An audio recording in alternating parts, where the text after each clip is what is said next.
I have a problem.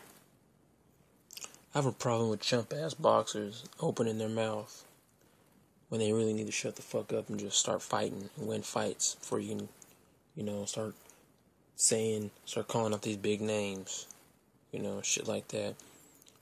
I'm sure a lot of you out there who watch this video, the first person that comes to mind is probably Adrian Broner. I don't have a problem with Adrian Broner. Not because he's black, not because, he somehow shadows Floyd Mayweather in a way, shit like that. No, dude talks a lot of shit, but he's a character trying to make a fight happen. I got nothing against that. But a lot of people that can't stand on Adrian Broner always say, "Oh, well, I can beat Adrian Broner. I can beat Adrian Broner. I fight him." All right, well, fight him. Beat his ass. Shut him the fuck up. But I'm not here to talk about Adrian Broner. I'm here to talk about Robert the Ghost Guerrero. That chump. All right, well, okay, I feel sorry for him and everything about this whole thing with his wife and whatnot. I feel for him, seriously. But ever since he won that interim WBC belt, he really thinks that he's holding on to gold. Not just gold belt, gold in general. He thinks he has like a stash. He has a stash of money that he's guaranteed just because he holds that interim title. He approached Adrian Broner at the Ward-Dawson fight, the weigh-ins. He goes on to say, "Oh, challenge you! I got your belt, Floyd Mayweather. Come and get it." Come on, man, really? To me, that just translates to, "Help me, Floyd Mayweather. Write me a check for $2 million so I can cash it to pay my bills." That's all. That's all that it reads. That's all that it reads. Robert Guerrero is nothing more than a chump boxer who may have or may not have heart, but he has just enough balls to challenge Mayweather for a payday. Because a lot of that's all these boxers want is a payday. Motherfucker, go to Rite Aid and go on the candy shells and pick up a fucking payday if you that hungry. Shit. Stop calling out these fucking boxers. If they're not on your level, leave them the fuck alone. Stop calling out Pacquiao. Stop calling out Mayweather. These motherfuckers are going to be 50 years old talking about, "Oh, I'm going to fight Mayweather. Mayweather come out of retirement so I can fight you." Come on, man. It's that these boxers are so narrow-minded and they don't have enough imagination to create their own identity in the boxing world to actually bring revenue to them. The only thing they have to their name is a mortgage in their boxing nickname. That's it. In a little story that they may do on HBO. Shit like that. This is the day and age of entertainment. This is where you have to pretty much come out ass naked with a cowboy hat on, assless chaps, and whipped cream in order to get attention. This is the day and age of entertainment and social media. And the only way you can actually be known is if you open your mouth. Whether it be controversial, whether it be factual, whether it be whatever goes in or comes out of your mouth will determine how famous you are and how you're perceived by the mass media. God damn. Is Robert Guerrero, motherfucker, are you that desperate for a payday that you need to call out Mayweather just because you got some little interim title? Shit, everyone else, fuck, you got I think the WBA has 27 something champions amongst all the weight divisions. Or something like that. They have more belts in the weight divisions than there are weight divisions.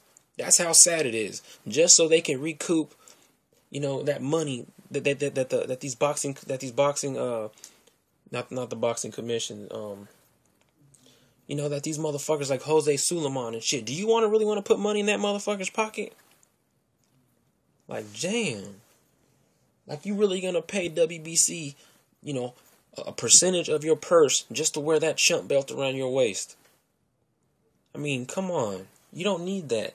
Make up your own fucking identity. If you want to hold on to that belt and consider yourself a necessary champion, that's cool. But you know there are other opponents you could be fighting right now.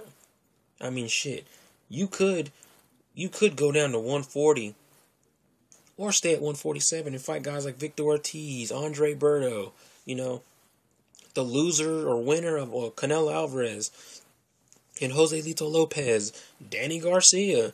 I think I already said Amir Khan, maybe not, but I can't remember. But shit, Devin Alexander, Paulie Malignaggi, you know, stack your resume as they say. You know, just don't fucking fight a fucking cab driver one day, then all of a sudden, just because you got a little, you know, your balls are a little big, you say, oh, I challenged Mayweather to a fight. Get the fuck out of here, dude. Get the fuck out of here. I mean, I can't. I mean, obviously, I can't do what you can do in the boxing ring. But as far as a guy who has to sit back and listen to this shit, you know, of course I'm going to speak on it. You know, because at the end of the day, the people that are in the crowd are the fans of the sport. So we're allowed to critique to a degree. I'm not critiquing your boxing talent now necessarily. I'm just critiquing the choices that you make, because I think they're pretty fucking stupid. You know, kind of like guys like how you have Dana White talking about, oh, these fans are fucking stupid, and all this other bullshit, and all these other fighters talking about, oh, the fans don't know what they're talking about. Motherfucker, we're the ones paying your fucking salary. Shit, if it wasn't for us sitting in the fucking crowd rooting for your punk ass, you wouldn't be eating the way you eating right now. You wouldn't be driving the fucking cars you're driving right now. Shit, you honestly think that these motherfuckers can get paid what they getting paid with no one sitting in the stands? Hell no, because there would be no organization for them to fight in. Fucking ridiculous. You know what I'm saying? I just think this dude Guerrero needs to watch where he's fucking stepping. You know, he can call out fighters all day long, but unless the fighter is on your level, you know, because I consider Robert Guerrero like a C minus, C, not even maybe a C rank fighter. Fight other C rank fighters. I mean, shit. As if there's not other opponents out there for you to fight. This motherfucker's he's afraid that he might go up against a Danny Garcia or a Jose Lito Lopez and get dethroned, and they take his belt. Then he's right back to square one. Like, come on, dog, really? Like, you've been in the sport long enough to understand how it goes. You're trying to say, oh, I don't get my credit. I don't get my credit. All right, now that you got credit, use it wisely. Just don't go and fucking blow your wad on some bullshit, then you all of a sudden your mouth is writing a check that your ass can't cash. Damn, son. What the fuck next? You're going to be taking out loans and shit with these promoters? Talking about, man, come on. You can garnish my wages if you give me a fight with such and such. Man, you sounding fucking desperate right now, dog. You sound like a real bitch made ass boxer talking that shit like that. You know, people trying to say, oh, a closed mouth don't get fed. Yeah, you know, in some cases that is true. But you just don't fucking call out guys like Manny Pacquiao and Floyd Mayweather. You know, and think people should rally with you to somehow make this fight happen. Shit, it don't work like that. The sport of boxing isn't the sport of boxing like it used to be. It's all about strategy, marketing, and making moves. You know, you can make moves, but right now, son, you making the wrong moves. I mean, Adrian Broner is probably the only brother I can see right now who's opening his mouth, despite what people think of him. And he's getting attention. Negative, whether it be negative, positive, he's getting attention. Shit, you got another brother, Gary Russell Jr., who I think who's more than likely a better boxer than Adrian Broner, but this dude's not making a persona of himself. He's not doing anything. He's letting his promoters do all the work for him. You know, your promoters can only do so much, where you are the one that has to make the move forward to make yourself big. When you get in the ring, let your hands speak for themselves. But when you're outside of the ring, you have to open your mouth and let it be known. Like, hey, listen, I'm here. You know, I want to fight whoever, but don't go be making outrageous claims. You know, don't go making outrageous claims. Just like in pro wrestling, you know, you may have the talent to be the best wrestler in the world, but unless you have the charisma, you ain't making it nowhere. Hell, even the Briscoes said that Hulk Hogan was had the worst wrestling fundamentals in all of pro wrestling in his era. But yet, he had the charisma to blow the top off all the arenas he's ever been in. Why? Because he had it. He had the charisma. He had Hulkamania. He had the Hulksters at his side. That's what people loved about him. Same thing with John Cena. I don't fucking know why they be like John Cena. He can't wrestle. He couldn't wrestle his way out of a wet paper bag, but he whatever he's doing is working.